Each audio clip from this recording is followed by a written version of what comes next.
Merci de nous rejoindre pour cette dernière partie de l'Africa Newsroom. Le député et chef de file de l'opposition tchadienne, Salah Kebzabo, Madi Seidi, consultante en stratégie politique, et l'éditorialiste Alfred Chongo sont toujours avec nous. Place à notre Zoom culture et société. Aujourd'hui, on parle cinéma.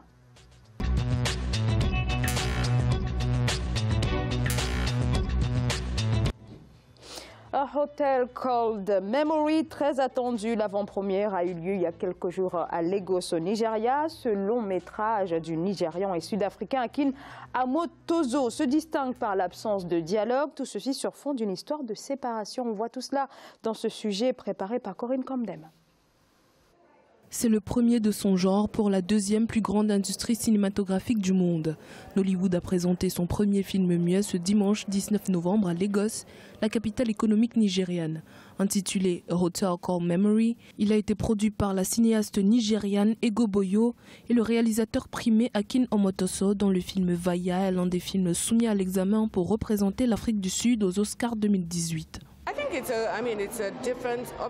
C'est un genre différent et c'est bien que nous en explorions d'autres. Le cinéma est une des choses où tu sais que tu peux t'exprimer, tu peux être courageux, être audacieux, essayer de nouvelles choses.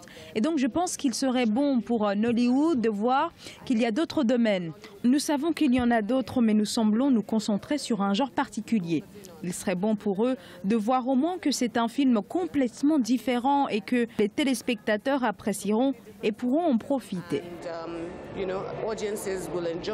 Le film se déroule au Cap, à Zanzibar et à Lagos, avec l'intrigue centrée sur une femme qui s'est récemment séparée de son mari et décide de se redécouvrir en espérant forger un nouveau chemin dans sa vie. Le film a déjà remporté le prix du meilleur film expérimental au Black Star Film Festival de Philadelphie aux États-Unis. Je pense que le plus difficile était le fait que les gens ne parlaient pas. Je pense que tout le monde était tellement habitué à parler. Mais en dirigeant, c'était difficile de trouver le ton exact, autant pour les acteurs que pour moi-même. Comment l'obtenir et surtout qu'il soit juste. Ce processus était très difficile. Le film de 49 minutes est un film expérimental qui introduit ce genre dans l'univers cinématographique nigérian.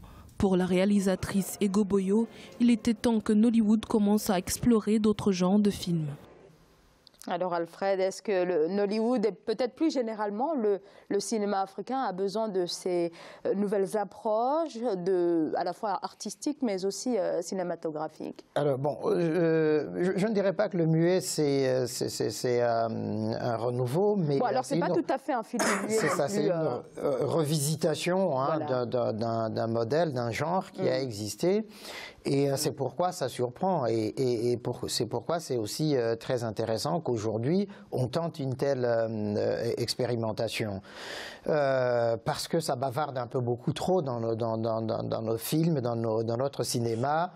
Par moments, effectivement, le silence est aussi une parole. Et là, en l'occurrence, vraiment, le producteur, les réalisateurs, les acteurs ont réussi une grande performance, justement, rien que par la gestuelle, par les jeux de visage, décors, le déplacement simplement, camper les décors, camper l'histoire, raconter l'histoire de cette manière-là. Je trouve que c'est très intéressant, oui. Salah Kebzabo, au sujet de cette approche du cinéma à la fois artistique, qu'est-ce que vous en pensez? Qu'est-ce que vous retenez?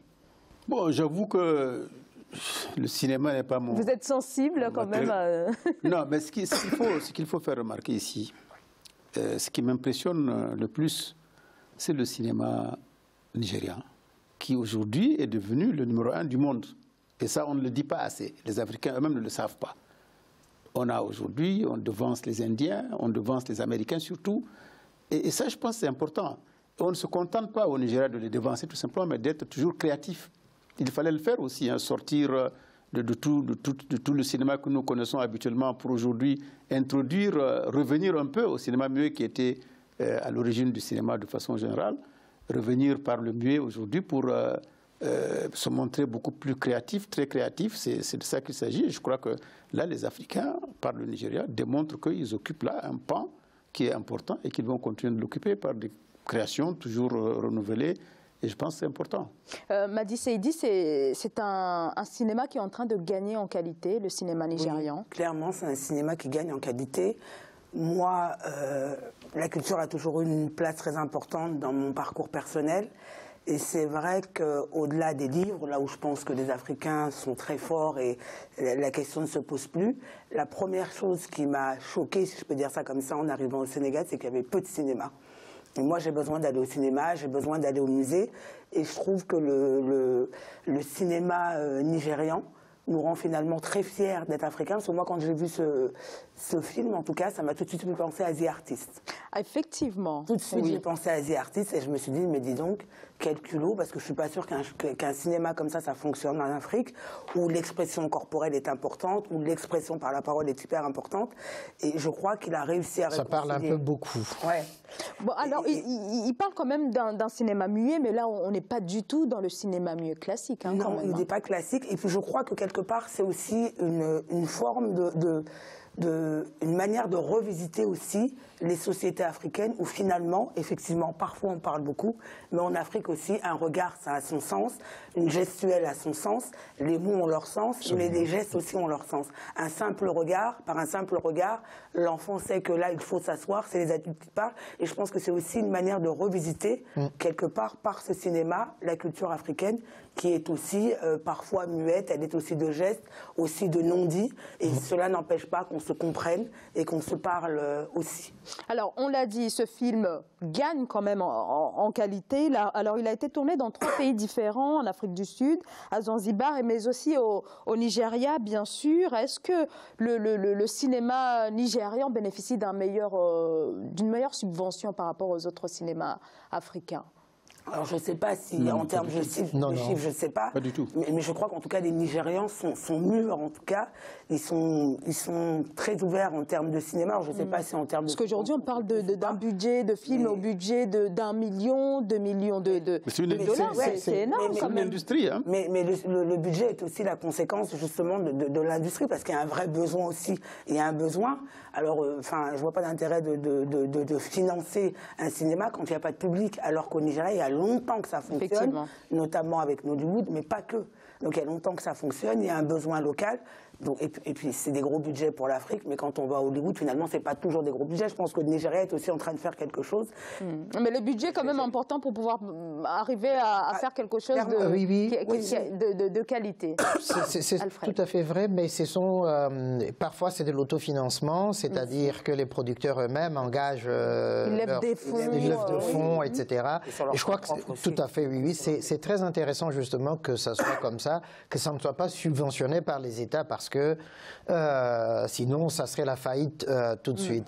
Mais donc il y a cette évolution très importante et amélioration de la qualité, surtout quand on voit les premiers films de Nollywood, et aujourd'hui c'est le jour et la nuit. Et puis il y a un autre élément très important, c'est la présence justement des femmes de plus en plus dans ce monde-là, et qui par rapport aux clichés, aux stéréotypes qu'il y avait dans les films du début de Nollywood, tente à céder la place aujourd'hui à vraiment du cinéma de création où voilà. Saler Kedzabo, sur ce cinéma qui essaie de se réinventer finalement. Non, c'est l'aspect économique que je voulais évoquer. Oui. Je crois que le cinéma est une industrie très importante. Aujourd'hui, au Nigeria, le cinéma représente des dizaines de milliers d'emplois, en tout genre, permanents ou occasionnels. Nous l'avons évoqué là en passant s'il y a soutien ou pas de l'État. Si, l'État a soutenu au départ. Mais au fur et à mesure, comme la société nigérienne est capitaliste, libérale à fond, l'État a été remplacé par les investisseurs privés. Aujourd'hui, l'État n'existe plus dans le cinéma nigérien. Ce sont les investisseurs privés qui ont vu que dans ce créneau, il y a des affaires à faire, que ça peut rapporter de l'argent. Alors, ce qui m'interpelle, c'est quoi? Les autres pays africains qui en sont au stade où l'État lui-même ne s'engage plus. On a abandonné notre cinéma. C'est la France qui finance. Il n'y a absolument aucune considération pour cette entreprise qui elle est culturelle, elle est artistique, elle est aussi industrielle. Mais dans nos pays, on considère ça quoi? Il n'y a rien du tout. Même le festival du cinéma de Ouagadougou est en partie financé par le Centre national du cinéma en France ici. Absolument. Et ça interpelle nos pays. Oui. Alors effectivement, la question du financement, c'est une problématique on l'a évoquée à de nombreuses reprises dans cette émission. Pour relancer les salles, c'est la France qui doit venir par un quelconque relancer les salles. C'est une question de rapport à la culture. Quelle place on donne, quelle place en Afrique donne-t-on à la culture? Au-delà de la culture, je ne sais pas, je vais revenir au Sénégal que j'aime beaucoup, vous me pardonnerez, mais c'est non, mais on comprend très bien. Au-delà de la culture traditionnelle, le sabar et la musique traditionnelle. Oui. La culture n'a pas une grande place, en tout cas, dans la tête des citoyens lambda. Est-ce que c'est dans la tête des citoyens ou bien peut-être des gouvernants? Il y a les deux, parce que je pense qu'il y a les deux, parce que les gouvernants, s'ils ne font pas une vraie politique culturelle, les citoyens ne vont pas au cinéma. Parce qu'on voit quand même les festivals, on voit beaucoup d'effervescence quand même. Donc, est-ce qu'on... Les citoyens aiment, ils sont là. Les citoyens sont là, donc c'est peut-être un désengagement de la part des gouvernants. C'est pour ça que je dis que si on leur donne, de la culture, ils iront forcément. Mais comme il n'y a pas de réelle appétence de la part des gouvernants de financer de la culture, de donner un rôle central à la culture, comme ça devrait l'être, au même titre que l'éducation, finalement, les gens ne vont que vers ceux qui connaissent et ceux qu'on leur offre. Exactement. Et quand il y a de vraies opportunités ou des festivals en Afrique, la salle, elle est pleine. Oui. Elle est pleine.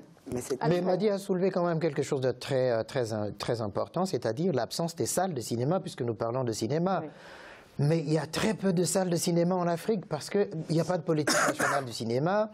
Et puis, beaucoup d'investisseurs ne croient pas en la culture en général, parce qu'ils veulent du cash tout de suite. Et ils se disent, investir dans les salles de cinéma ou dans la culture, ça ne rapporte pas immédiatement. Donc, ils n'y vont pas, et puis que c'est risqué. Et comme l'industrie cinématographique aussi en Afrique n'est pas développée, malheureusement, dans la plupart des États, on tombe sur quoi?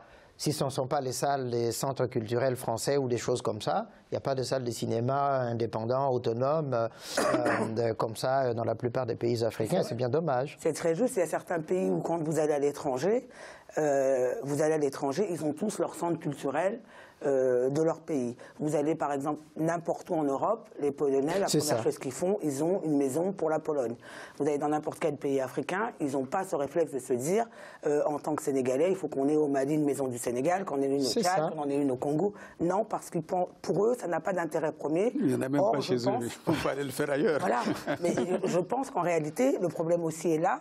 La culture, elle est très importante et c'est même un acte politique pour moi que de faire ça. Parce que finalement, c'est aussi le moyen de partager sa culture avec les autres, de faire en sorte que finalement, sa culture transcende les frontières.